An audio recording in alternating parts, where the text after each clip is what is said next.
সিলেটে সাবেক প্রধানমন্ত্রী শেখ হাসিনা, তার বোন শেখ রেহানা এবং আওয়ামী লীগের সাধারণ সম্পাদক ওবায়দুল কাদের সহ ৮৭ জনের নাম উল্লেখ করে মামলা হয়েছে। বুধবার সিলেট মেট্রোপলিটন ম্যাজিস্ট্রেট আদালতে মামলাটি করেন জেলা ছাত্রদলের ভারপ্রাপ্ত সভাপতি মোহাম্মদ জুবের আহমেদ। গত ৪ আগস্ট সিলেট নগরীর বন্দরবাজার এলাকায় ছাত্র জনতার আন্দোলনের সময় পুলিশ এবং আওয়ামী লীগ ও তার অঙ্গ ও সহযোগী সংগঠনের নেতাকর্মীদের গুলি ও হামলার অভিযোগে এই মামলা হয়। মামলায় অজ্ঞাতনামা আরও ৫ থেকে ৬০০ জনকে আসামি করা হয়েছে।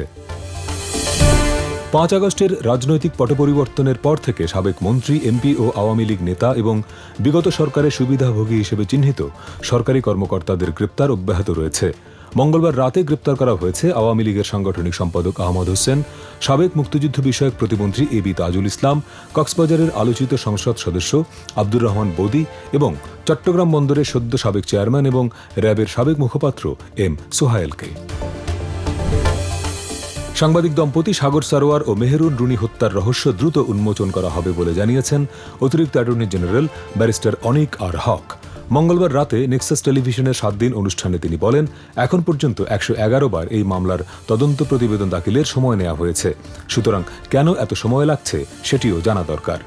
২০১২ সালের ১১ ফেব্রুয়ারি রাতে রাজধানীর পশ্চিম রাজাবাজারে সাংবাদিক দম্পতি সাগর সারোয়ার ও মেহেরুন রুনিকে নির্মমভাবে হত্যা করা হয়। আশা করি এখন এটা আলোর মুখ দেখবে। তদন্ত সংস্থা চেঞ্জ তো অবশ্যই করতে হবে এবং তার আগে তদন্তকারী যে অফিসার আছেন এতদিন ধরে যিনি ছিলেন তার ব্যাপারে আগে একটা ইনকোয়ারি করা উচিত, কেন এতদিন সময় নেয়। অন্তর্বর্তী সরকারের প্রধান উপদেষ্টা ডক্টর মোহাম্মদ ইউনুসকে অভিনন্দন জানিয়েছেন ফ্রান্সের প্রেসিডেন্ট ইমানুয়েল ম্যাক্রো।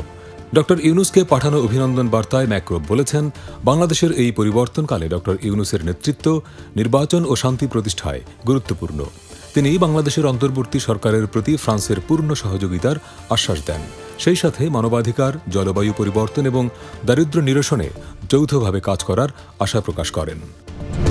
ফেনীর পরশুরাম ও ফুলগাজী উপজেলায় বন্যা পরিস্থিতির আরও অবনতি হয়েছে। মঙ্গলবার রাত থেকে প্লাবিত হয়েছে ছাগলনাইয়া উপজেলার অধিকাংশ এলাকা। হাজার হাজার মানুষ পানিবন্দী। গণমাধ্যমের খবর বলছে, ভারতের ত্রিপুরা রাজ্যের পানি বেড়ে যাওয়ায় ডুম্বুর বাঁধ খুলে দেওয়া হয়েছে। এতে ফেনী ও কুমিল্লায় ব্যাপক আকারে পানি ঢুকে এই আকস্মিক বন্যার সৃষ্টি হয়েছে। এদিকে টানা বৃষ্টিতে পাহাড়ি ঢলে সাজেক, বাঘাইহাট ও মাচালাং বাজার এলাকা ৭ ফুট পানির নিচে তলিয়ে গেছে।